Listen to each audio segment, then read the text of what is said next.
The America First Legal Foundation, combating the left's radical agenda. Fight for the American people, defend the Constitution, and save this nation for the next generation. Welcome to this week's episode of The Arena with America First Legal. We have a very special guest who will be joining us momentarily, but we're going to start off today's show actually by looking at a little bit of a bad legal take. So, in fact, we're just going to go ahead and play a little bit for you and get right into it. From viral bad arguments to headline mistakes, we're calling them out on bad legal takes. All right, so everybody, it's been a few weeks, a month or so, since the Department of Justice indicted the SPLC. And there was a lot of Democrats, a lot of people who said, oh, this was an example of the Department of Justice weaponizing its tools of the federal government against its political opponents and against the SPLC. And that this was just a brazen act and all these other just ridiculous statements. So just recently, the Department of Justice secured a superseding indictment. And Tyler O'Neill with the Daily Signal, in fact, did a really splendid job. So congrats, Tyler, on breaking this indictment down. And some of the allegations, again, allegations, it's an indictment, gotta make that caveat. It's an indictment. But I mean, you just listen to some of these things in here about what the SPLC was doing, and then you can draw your own conclusions from it and what the department's able to prove, of course, at trial. The SPLC, of course, the general allegation and the general case that they were making against it before was that they were raising money to fight something that the SPLC was in turn then funding, right? They were creating the need for their own existence by doing different things. Well, there's a lot of details that Tyler O'Neill breaks down here that, of course, go to the real source too, read the indictment yourself, never rely just on what anyone says, including us. About things, go read the source for yourself. But for example, there's one post in here where he describes some paragraphs from the indictment. It said that the SPLC paid over $1.2 million to F9, who was in a romantic relationship with an SPLC employee. And while receiving SPLC donor funds, F9, so this is the kind of cooperating witness. This is the person, F9 is the person who is part of the white supremacy movement, supposedly, that the SPLC is using as one of their folks, as though they were the Department of Justice themselves. It says, while receiving SPLC donors' money, F9 also raised funds for the National Alliance. Odd. Then they have another example here. The SPLC paid more than $70,000 to F30, a Nazi, KKK, and Aryan Nations leader. F30 asked the SPLC to help him / her leave the movement, but instead SPLC gave F30 a salary to stay, and F30 used the money to host extremist rallies, recruit members, and publish materials. It goes on and on and on, the description here that's, again, in the indictment, and I'm reading you some of the descriptions Tyler O'Neill has made about it. It describes how they were, SPLC was obtaining money from donors to fight these various causes, and if you get into the heart of the actual indictment that's put out there, you see pretty clearly, based on what's alleged, that, in fact, if proven true, this is not an example of weaponized justice. This is exactly an example of the Department of Justice doing its job and stopping this type of fraudulent activity from occurring. And just remember, everybody at home, remember the 2017 Charlottesville rally. Just remember that. That was the event that supposedly, if you believe Sleepy Joe Biden, that was the event that led him to decide to run for president of the United States. And the fact of the matter is that the more and more you see it, the more and more it is proven what a lot of people have thought for a long time, that entire event was completely astroturfed, completely made up, and used as justification by the left to pursue their own political ends. So Bad legal take, bad factual take. The bad legal take is, and it belongs to all the people who said that the Department of Justice was in fact weaponizing its resources and tools against its political opponents with this SPLC indictment. So I would say, based on what's in here, that is a very bad legal take, open to be challenged. Oh my God. You just think about, all the times under Obama that the IRS, investigated conservative nonprofits, no question that the Biden administration, didn't do anything in terms of investigating this. And as far as I know, SPLC still has its, tax-exempt status. It's insane. It's insane. And if you, if this administration was to audit them, you would have Jamie Raskin investigating the administration, I'm sure. Oh, Lois Lerner, where is she today, Miss IRS? Remember her? Good question. I was Actually, where is she?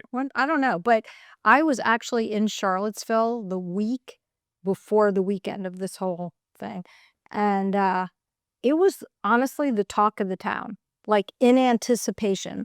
So this wasn't this spontaneous event. You're 100% right. It was planned.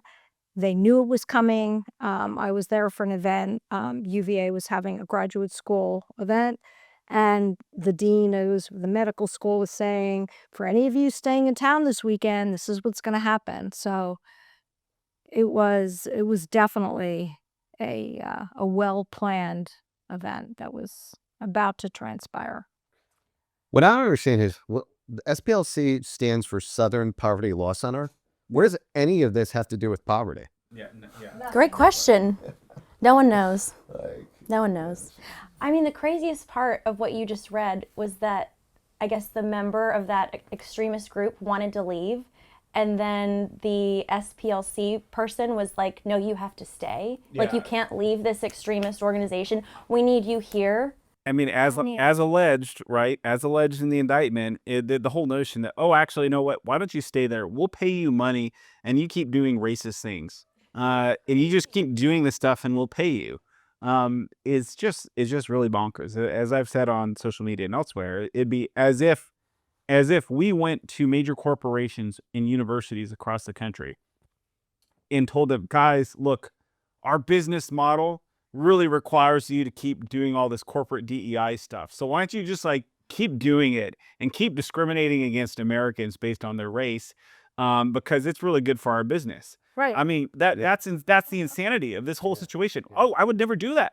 And number one, I hope that in fact that those our business line there, so to speak, our work on those fronts, I hope that someday we don't even have to be in that business line. That's how we're successful. But apparently the money was too good. Apparently the funds were too good, and they decided that they just needed to continue to manufacture racism and problems using donor funds, which is crazy. That's how you raise money, right? You have all these fundraising events, and they say, you guys need us. We need to fix all this. So you guys need to give us more money, as they're funneling money to keep the bad guys going.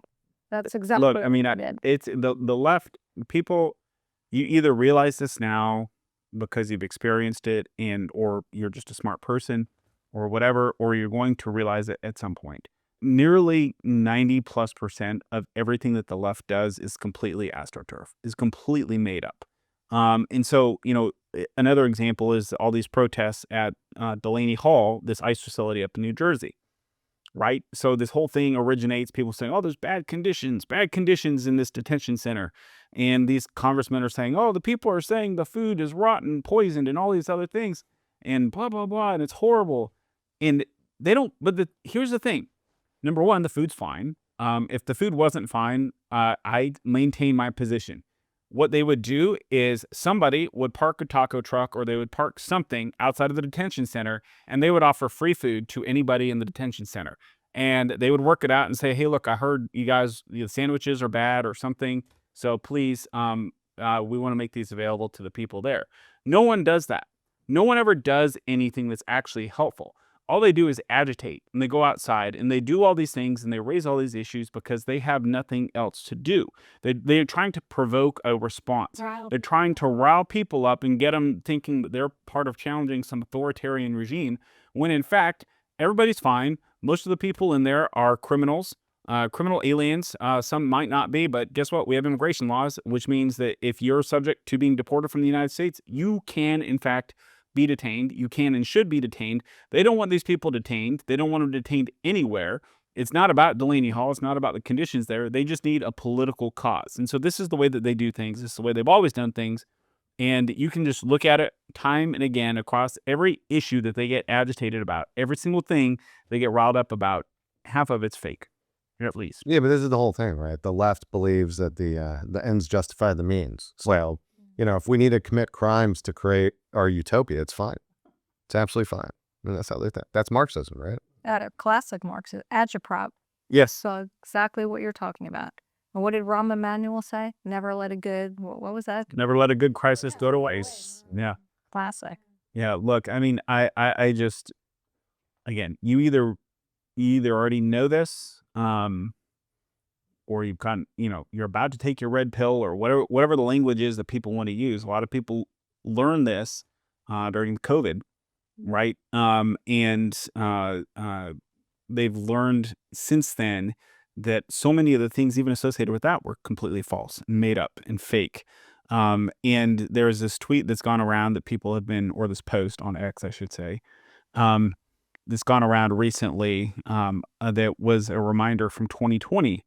I forget who made it, but it had something to the effect of a major medical organization recognized that systemic racism was present, and so we had to, do all these different things to redress it and to remediate it. And this was in the summer of love with George Floyd and all these other things. And of course, mind you, people who are paying attention to world affairs are aware of what happened just recently in the United Kingdom with the poor innocent young man. Completely different world reaction compared to what happened to George Floyd, back 6 years ago. So again, you either realize the stuff is fake, or you just are willfully blind or something, but very little of the things that they actually complain about or challenge or say have any basis in reality.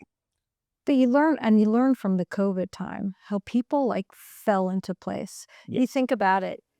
Remember those big stickers on the ground where we're all supposed to stand 6 to where did that come from? Right. 0 on the signs front. And yet they showed up in airports and dry cleaners and anywhere you went, grocery stores, and we were all and people did fall in line, and it's really frightening to see the power that can ensue. The lockdowns, like the 14 days to slow the spread, whatever it was. I mean, there were all these things, and it was like, I think people just realized eventually that, the science wasn't there, right? I mean, look, there's a part of me, though, to be honest. I mean, I kind of enjoy a natural, non-government forced social distancing. Just in crowds. I don't like crowds. I don't like to be smashed up against people on trains and things. So there's a part of me. There was one part of me during COVID that thought, it's actually kind of nice to not be smashed against somebody. On the other hand, the rest of it was horrible, of course. And it was also weird because you'd be walking down the sidewalk. I remember walking down the sidewalk in Fairfax, Virginia, and people would be coming the opposite direction, masked and whatever else, and they would go to the opposite side of the street so as to not walk within, feet of me as a human being during COVID. And I was just There's it's still bonkers. people wearing masks. Well, there's still people wearing masks. Oh, especially in DC. Walking outside on the sidewalk. Yeah, Still people traveling to and from DC on airplanes too, airports. It's like you're wearing your political ideology on your sleeve. But it's so I can understand your point about you like your space. Yeah. But it's different when it's imposed by the government. Right. Yeah. Right. And it's Big Brother telling you what to do when there's not a basis for doing it other than they can. And of course, then there's the double standard of what, Nancy Pelosi going and getting her hair done, and Right.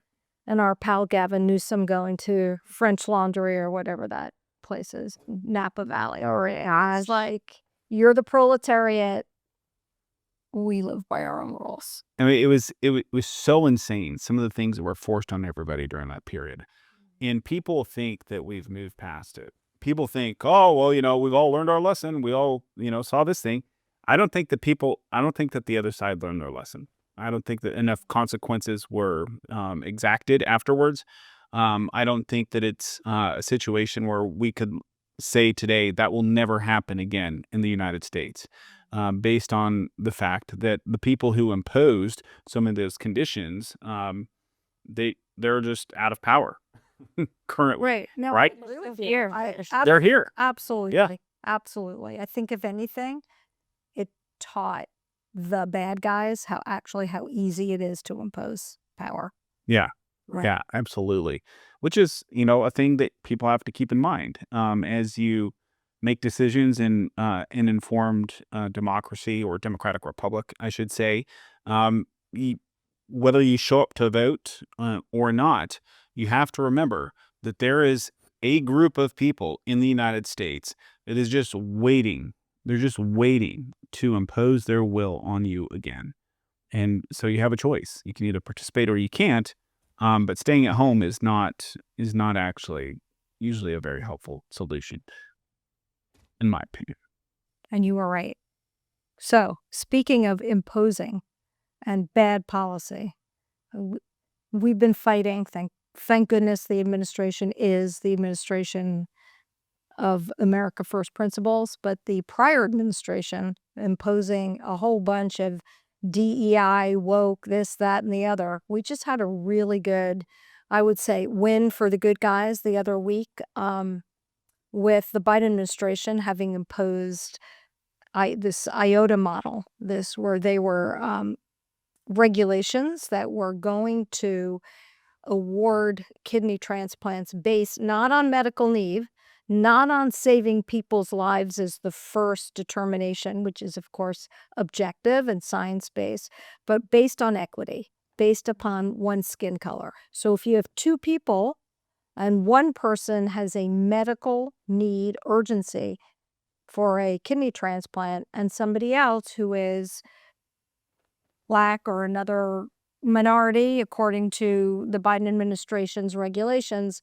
that person would get priority over medical need. And that's something that AFL discovered, and we filed a petition for rulemaking. And it's really good to see that as of July, that's going to go away. And the HHS has announced that. So that's like another example of people imposing, whether it's government or private companies, which we've also experienced at AFL and the fighting it, of doing things, imposing actions not based on science, but based on philosophy. And certainly not America First philosophy and laws, violating federal law. I mean, it's insane that people would think that in some cases, life-saving organs should be awarded based on the color of your skin or where you come from. I mean, it should be based on medical need. Am I missing something? Yeah, Alexa, look at the Cato Institute's reports. We shouldn't have any, government involvement with organs because you just buy it on the market. Just buy it on the market, Free market-based solution. Yeah, that's right. Yeah, look, I mean, Julie, you're right. It's a great point to raise, and there are so many other examples of ways in which the last administration, and certainly, in fact, the Obama administration before that, has embedded regulations throughout the United States Code of Federal Regulations that incorporate these DEI considerations kind of across the board. And I thank God Donald Trump stopped the enforcement of a lot of those regulations on day one.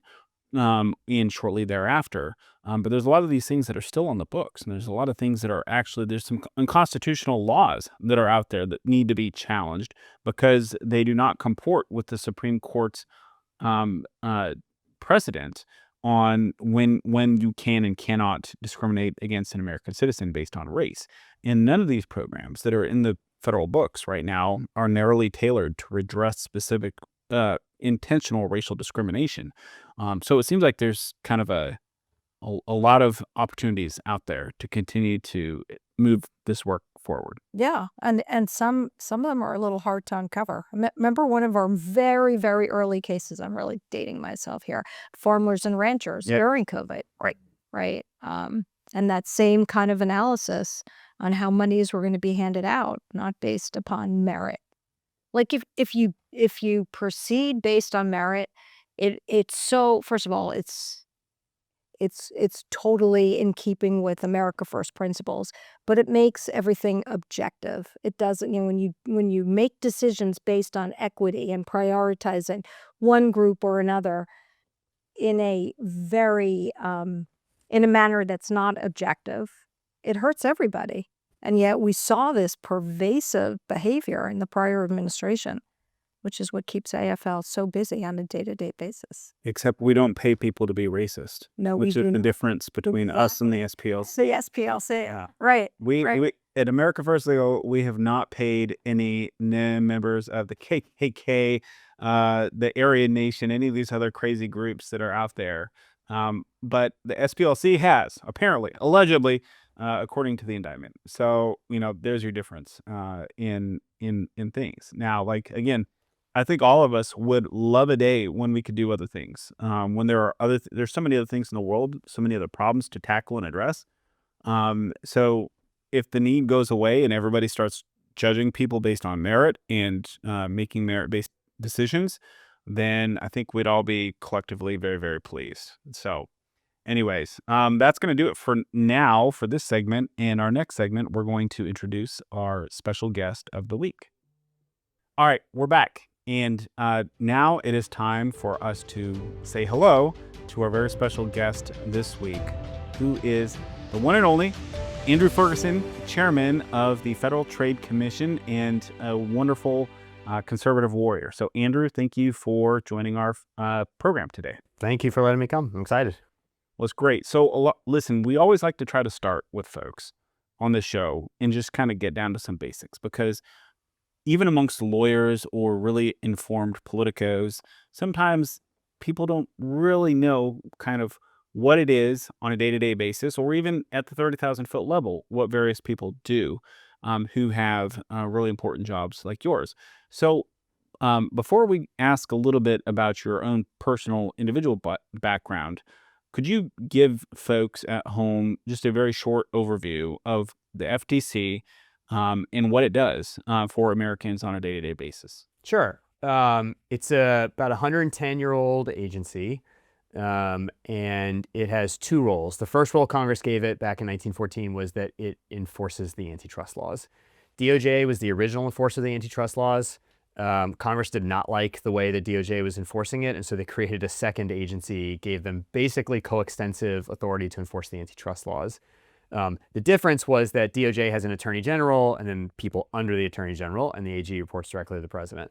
The FTC was Congress's second experiment with a multi-member board that we came to call independent agencies. I bet we're going to talk about that in a minute, where it was supposed to be 5 members, no more than 3 of which were members of any one political party. So they were aiming for a bipartisan panel of experts. Experts deserve scare quotes, and we could talk about that in a minute too, that were supposed to decide what good antitrust policy and enforcement looks like.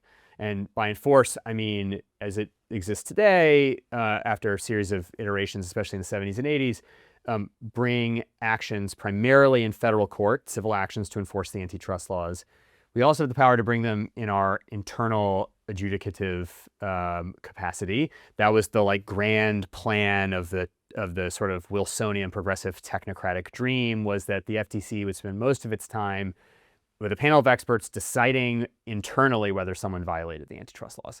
And then in 1935, Congress gave us a second authority, which in my view is probably even more important, and we can get into that a little bit too, which was the power to enforce our principal consumer protection law, which they added to the FTC Act in 1935, that prohibits deceptive practices and unfair practices. And so we've got about 1,100 people right now, 2 commissioners today, a chairman that, because of a law Congress passed in 1958, basically runs the day-to-day agency. And then we vote collectively on major actions, whether we're going to go to federal court to bring an antitrust action, federal court to bring a consumer protection action, whether we're going to issue a rule, which we have a substantial amount of power to do, whether we're going to rescind a rule, which we have done from time to time, although probably less than we should have. That's sort of the way it works. So my civil enforcement authority is coextensive with the Department of Justice's. There's a handful of things I can't bring actions on. The banks are expressly outside of my jurisdiction, but other participants in the sort of payment stack we do regulate against, and I brought some actions against, especially on the debanking front. And then common carriers, so think airlines, trains, those are assigned to other agencies. But otherwise, the FTC is the principal standalone antitrust enforcement agency. We are independent in the sense that Title V of the U.S. Code says that we are an independent establishment, which means that I don't have a boss between me and the president. The president is the head of the executive branch, of which we are a part, and so I report directly to him. And in that sense, we're an independent establishment because I don't report to a cabinet secretary. But we are not an independent agency. We are as much a part of the executive branch as the Department of Justice or the Department of War. We execute the laws of the United States consistent with the agenda of the elected president, who is also the head of the branch and the one that appointed me chairman of the agency. Well, so there's a lot there that we could follow up on. I figured I gave you plenty of fodder. Which is great. And I really enjoyed your description of kind of the Wilsonian technocratic view of the government in the way that it should operate, which for folks at home, just to boil things down to basics, the Constitution created 3 branches, right? 3 branches. So you can go read it yourself. In fact, I encourage you to do so. 3 branches of government. Now, a lot of things happened in the early 20th century in particular, and progressed throughout the 20th century, and is only recently in the last several decades has been, gone through some course correction, where people thought as though they could create a new system, basically, that was outside the bounds of that structure that Congress created, which fine, if that's what you do from a kind of a conceptual standpoint, if you have nothing else in front of you, you're starting a new country, and you want to create an institution that has lots of independent agencies in it, then set it up. But in the Constitution that we have, that we appreciate and that we celebrate, there are only 3 branches. Yeah. And it seems to me that there's a lot of talking heads in the media and elsewhere who like to pretend that the FTC is somehow outside of the executive branch. Not the head of the FTC, but yeah, there are a lot of people that like to talk about us as sort of a standalone thing. So here's like the basic promise of our Constitution. Strip away the articles. The basic promise of the Constitution was self-government. We, a sovereign people, will govern ourselves. Yes, we will have elected leaders that carry out our will on a day-to-day basis. No republic of the size that the framers knew they were setting up could ever run itself on a day-to-day basis collectively. The Athenian democracy could barely do that, and that was one city.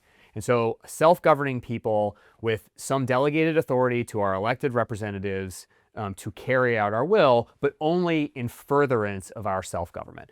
By the 20th century, the progressives, of which Woodrow Wilson is sort of the emblematic sort of like grand master visionary, decided that government in a complex modern society is too complicated for the masses. The masses are grubby, they are dirty, they are uneducated, they cannot actually govern themselves, and so they should not.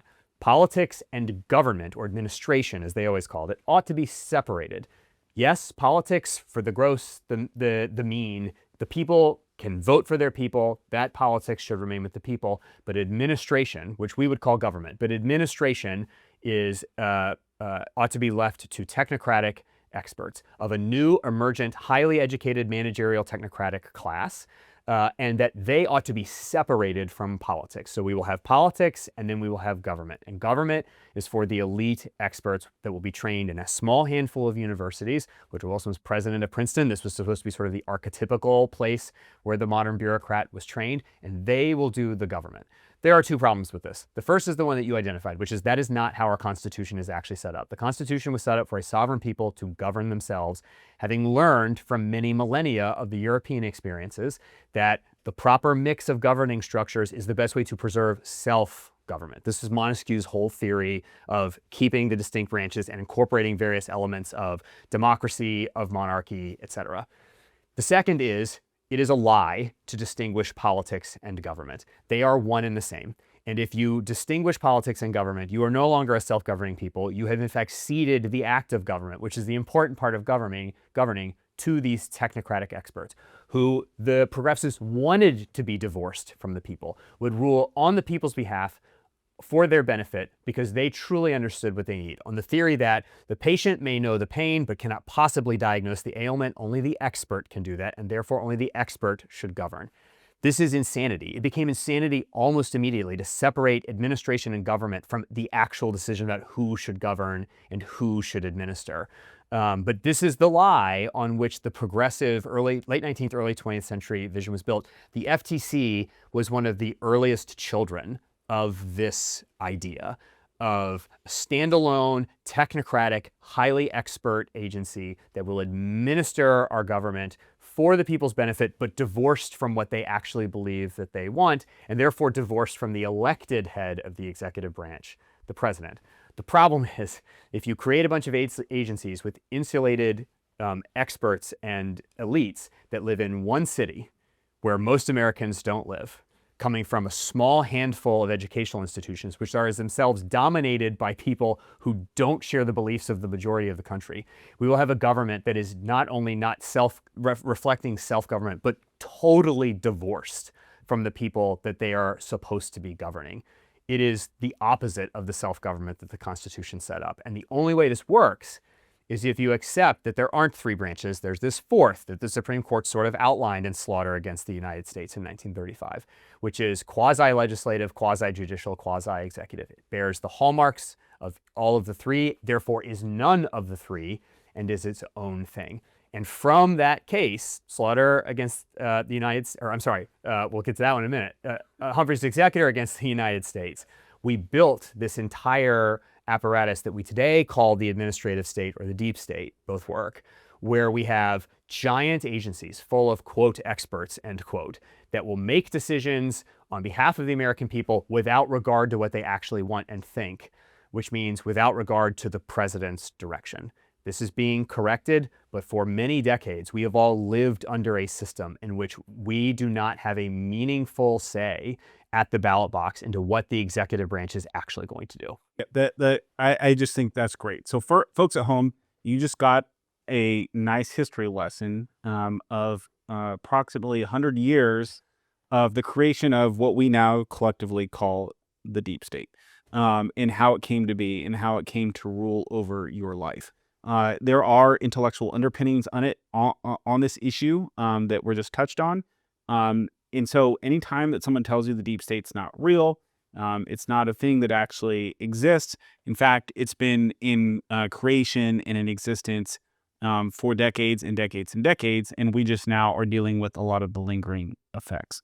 So I have a question. Just, I used to represent the little guys when I was dealing with the FTC. You run a law enforcement agency, right? Yep. Okay, now when most Americans think about law enforcement, okay, you have an agent, swears out a warrant based off probable cause, is then able to conduct an investigation, make referrals for purposes of prosecution. The FTC doesn't have to do any of that. So aren't you kind of more powerful than most law enforcement officers? So in some ways we have more power. I think that overall we have less because I can't ultimately put anyone in jail. And I think that the deprivation of physical liberty is sort of like the grossest thing the state can do to someone. And I can't do that. But the FTC does have the power to at least do everything necessary to to put someone in a position where they are deprived of their property, because I can take someone to court and demand civil penalties.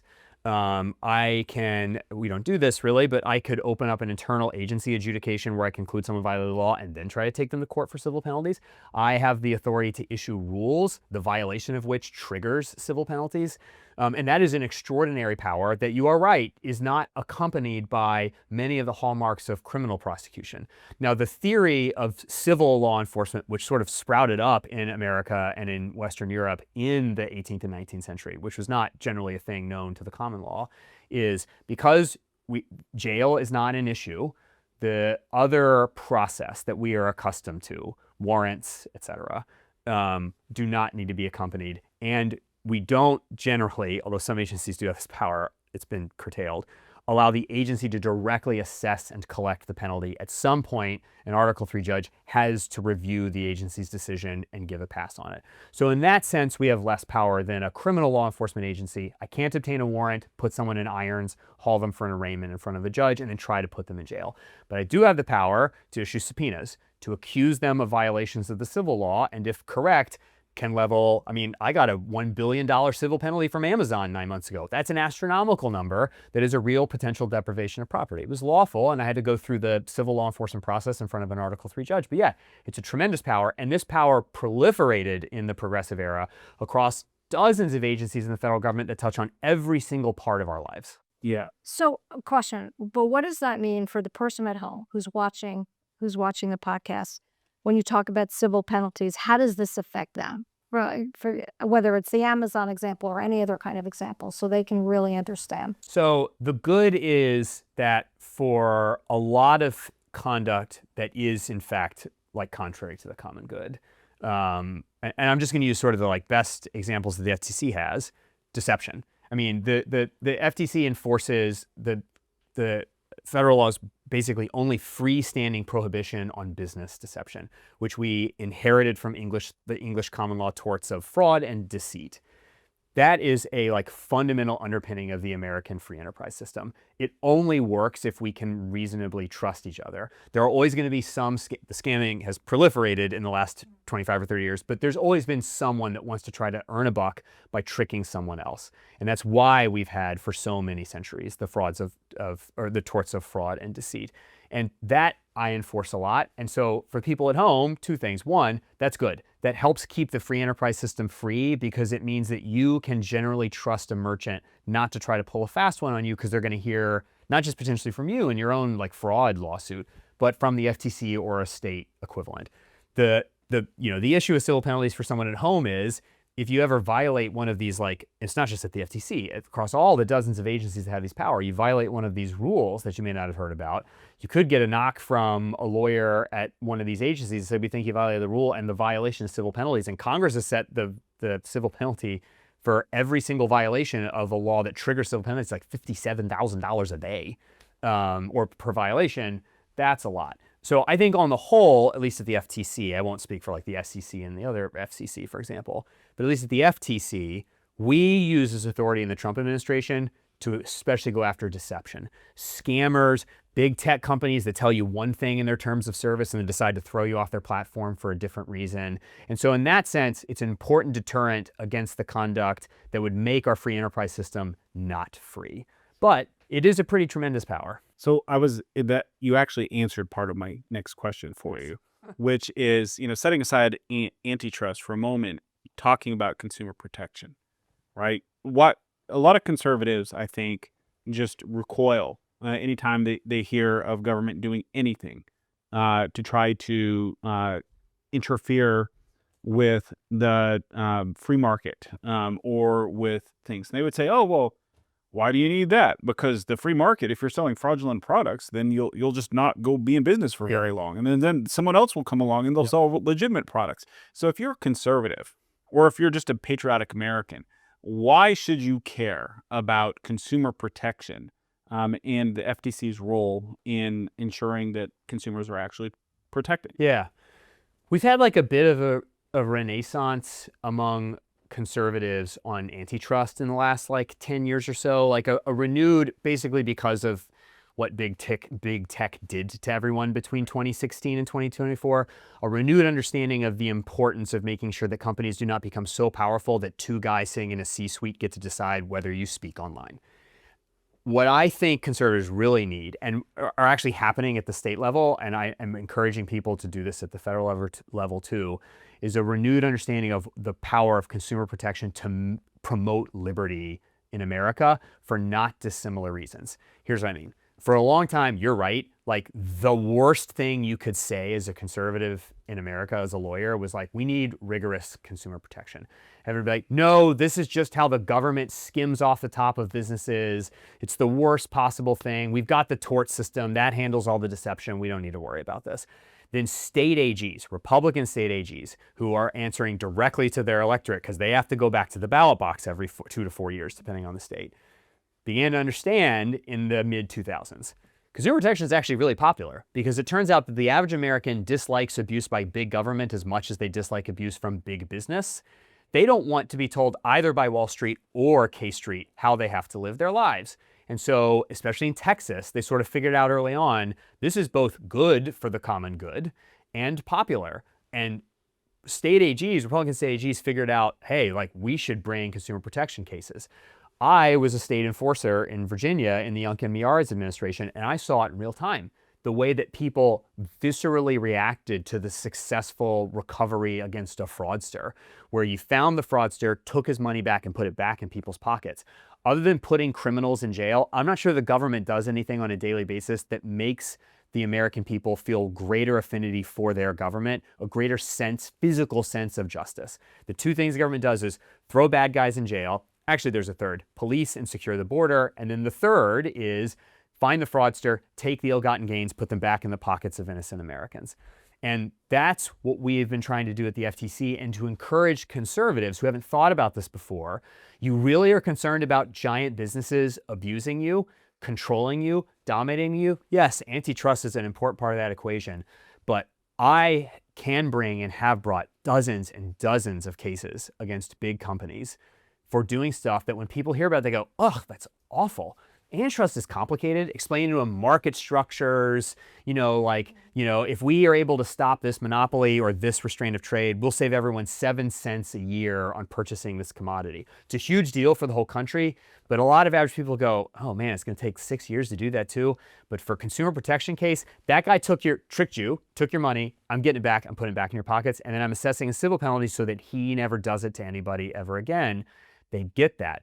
And that, I think, is a critical tool for conservatives who care about liberty, both from big government and from powerful businesses that want to tell us what we're allowed to believe and how we're going to live our lives, is the power to use the prohibition on deception and the prohibition on fundamental unfairness to say, no, the point of our society is not free enterprise. That's an important ingredient to a good society. But the point of our society is the flourishing of the common good. That's what we want. We want everyone to flourish. And if big business abuses people, we got to shut down the abuse. And that is the power of consumer protection. And that's why we at the FTC under President Trump and at his direction have been so aggressive in bringing these cases to stop scammers, deception, misleading conduct, confusion. And we've done it across all platforms. Big tech, foreign scammers, people in the payment system that want to decide whether you get to participate in banking. We've been very aggressive on it because my view is you want to protect individual liberty, you got to protect it both from big government, which we've done. We withdrew a lot of stuff that the Biden administration did that we thought was wildly lawless, but also from big business. I don't want anyone telling average Americans what to believe or how to live their lives. Well, let me ask you just a question on that, because you began by saying, in the English common law, there are fraud and deceit principles. You have, American common law. So you have, courts, litigation, all those sorts of things. You have the state AG, as you mentioned. Why is that not enough? Why do we need a centralized bureaucracy to also step in? Because my view is, the fact that you have the FTC, lots of state AGs say, oh, we can just ride on what the FTC does. We can just intervene in its enforcement actions. Why do you need a centralized protector? So I'll use my experience in Virginia as an example. A huge swath of what state AGs do is police local frauds. Frauds that affect a particular community, can affect a big part of the state, but that if you had a major federal enforcer involved in it, criminal prosecution is different, but in civil enforcement, you might go, is this a great use of the resources, like this fraud that affected like one county or something like that, or a small community? But a lot of these frauds are interstate, and a lot of these scams proliferate across the whole country, but they come from a central place. It's very hard for any one state AG to focus his or her resources on a scam that is affecting people in their state, but is proliferating from another state. They might go to that state and say, let's do it together, but that state may say, I don't have the resources this year. Like, I'm sorry, I'd love to help, but I can't. That's our main job. And it's one of the jurisdictional ingredients for any case that we bring. It has to be in interstate commerce. Now, we can debate whether the way that the Supreme Court now understands interstate commerce is a meaningful restraint. It is a meaningful restraint on what I am willing to do as the head of the agency, who also has to make his own assessments about the lawfulness of anything he does before he does it. So it's a meaningful restraint on me, but I think that the FTC's does its best when its focus is on scams that a state AG can't naturally get. And I agree with you, for a long time, insofar as any state was going to do consumer protection, they did tend to free ride on federal enforcement. I don't think that's really true anymore, and I think states like Texas are a pretty good example of this. They were bringing cases in postures and against people at a speed that a federal enforcer just is probably not going to be able to keep up with. And that's good. They should have their own agendas. There's nothing wrong with states cooperating with us. We cooperate with states on our stuff all the time, but ours tend to be on things that are spread across the whole country. We bring in the states to help get recoveries for their individual citizens, but then we can drive against the big interstate problems. Well, how do you respond to kind of the, maybe it's the Chamber of Commerce types, maybe it's others, maybe it's even kind of small business types, Meta, Google, lots of big tech companies have settled with the FTC. They've gotten consent decrees and other sorts of agreements that they won't do certain things. For them, that's just pennies, right? Does that really deter them from doing bad things? And in many ways, they know you've got academics who talk about things like regulatory common law from all of these different settlements. The little guys can't even read those things and understand them. The big guys say, hey, this is great. Little guys, you can't understand this. We're either going to kill you because you're competition, or we'll acquire you for pennies on the dollar. Yeah, so I think it's a meaningful deterrent, and I think that just because of the amount of time these companies spend asking me to undo a previous consent decree because of its incredible expense and risk. Now, I mean, the federal agencies, including DOJ, get consent decrees in tens of thousands of cases over long periods of time. I'm not saying every one is a deterrent, but I can tell you that a lot of the big ones the FTC has entered are significant deterrents. And having negotiated the consent decree against Amazon, I can tell you it's a massive deterrent because of how hard they fought on me. And only when it was very clear that we were going to win this thing at trial did they come to settle. And the numbers were big. The injunction was extremely onerous, and people noticed after they got over the number, like Amazon is basically rewriting its entire business on Prime in order to comply with the FTC. Another big example of this is the PBM settlement that we elicited from Express Scripts a couple months ago. Basically changed the entire structure of ESI, including they're bringing their entire business over from Switzerland to the United States to comply with the order.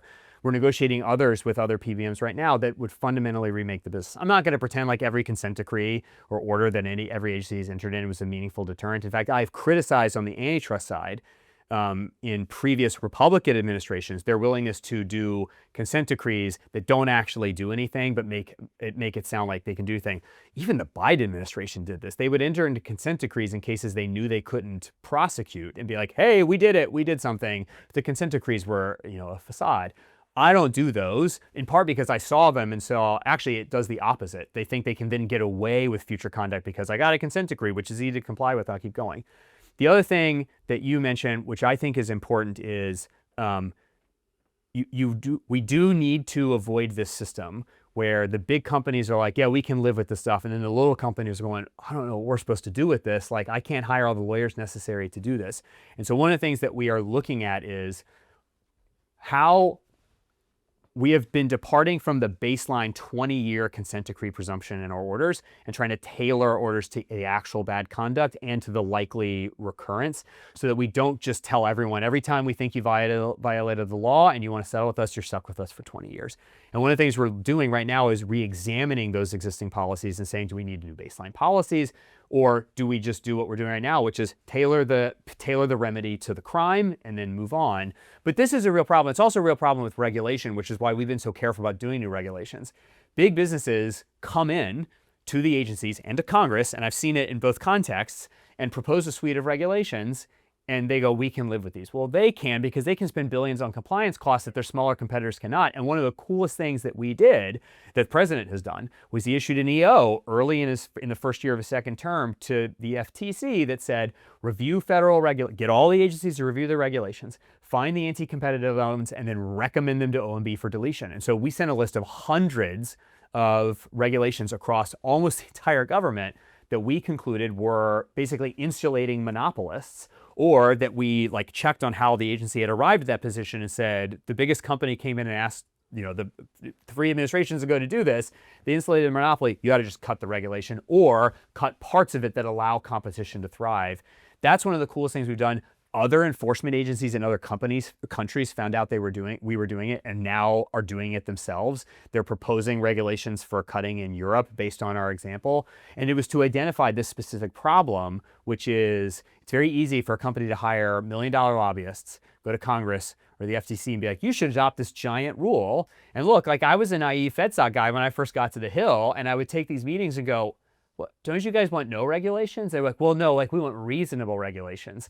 And after a couple months, I was like, oh, reasonable regulations are the amount at which we can survive and thrive and that some level of our competitors are guaranteed not to be able to. And that's what we've been looking for, regulations like that the president told us, get rid of those so that we get real competition in our markets in America. That is so transformative, I think. I don't know that people actually realize that just yet, but what a dynamic shift that has been and it will be going forward. I know we've only got a little bit of time left here, but I wanted to ask you briefly, at least about you also wear a different hat too, although it's related to your day job, so to speak. You're helping to lead this task force on fraud. Can you talk a little bit about kind of what that looks like, what that involves, and some of your successes so far? This is the coolest part of being FTC chairman, is being vice chairman of the president's task force to end fraud. First of all, only President Trump would have decided to really tackle this problem. This problem is astronomical. We are the most generous nation in the history of the world, by far. We turn over trillions of our taxpayer dollars, all 4 of us, every year back to the federal government to give to our friends, our neighbors, people we've never met who are in need to get them through hard times. We also pay into the system ourselves. Social Security and Medicare are supposed to be insurance policies for us. We pay trillions of dollars a year collectively into them. It's the greatest act of generosity that any people have ever bestowed on themselves. It's unbelievable. All of these programs have become riddled with fraud. There's a very clear explanation for why. We set up these programs for a high trust society where the presumption under which our culture operated was Americans will not try to pull one over on the rest of us by lying in order to get access to these benefits. This money that we earned, we as Americans earned in our jobs, from our farms, everywhere that we work, set aside to protect fellow citizens from hard times. Who would ever raid these things? It has become clear that huge swaths of the country are now taking advantage of this high trust system, raiding these programs, pocketing the money, keeping it themselves, sending it to foreign countries that they came from, sometimes to our foreign adversaries. This is an existential threat to these programs. And yes, do these programs need reform generally? Of course they do. We've been trying to reform them for years. But if we want these programs to be around at all, so that us and our children can get access to the benefits that we have been paying for, we have to end this fraud. And the president understood this. Also, kudos to Nick Shirley for drawing the whole country's attention to it in Minnesota. And the president set up this task force. DOJ created the new National Fraud Enforcement Division to just focus on criminal enforcement against benefits fraud. Thus far, it's been an unbelievable success. We have uncovered hundreds of billions of dollars in benefit fraud in every program you can imagine. Medicaid, Medicare, PPP, student loans, TANF, SNAP, unemployment insurance. It's everywhere. We have recovered billions of dollars already just in the few months that we've done this. Dozens of brand new indictments, hundreds of convictions, sentencings, warrants. I mean, the pace of this has been unprecedented. Stephen Miller, at a recent event that we held with state AGs, who become some of our most important partners on this, is correct. There's never been in the history of the world a more intentional, fast-moving, or successful anti-government fraud program in history. And that is because A, the President Trump said, do it, we have to save the country. And B, he put the vice president in charge of it. This thing is across the whole government. And so you need some person that stands above the rest of the government to direct the operation to make sure everyone is cooperating on this, and it's the vice president. I was asked to assist with sort of the day-to-day execution of the efforts. It's been an unbelievable privilege. It's a lot of work, but it's unbelievably important to saving these programs, saving the country, and restoring trust. I mean, the reason it's so important that we recover these funds and that people go to jail is we have to make people believe that if you violate the trust of American citizens, your butt's going to jail. And until they believe that, they will continue to take advantage of us as a trusting people. So we've got two things we're doing. Building anti-fraud systems in the agencies so that we can detect the fraud before the money leaves the door, because once it's out the door, it's very hard to get back. So keep it in the agency. We're just acknowledging that people are taking advantage of trust, and we're building a verification system in every agency, harnessing the power of American technology to do this. And the second is DOJ is just going full steam ahead. Every fraudster, no matter how big or small the fraud, you need to know, we'll find you, put you in handcuffs, and we'll put you in jail. Yeah, you made a really important statement before, and it really goes to the civil society and what has happened, where we were once a country that really was based on trust, living by the golden rule, taking care of people who are truly in need. We're such a beneficent society, right?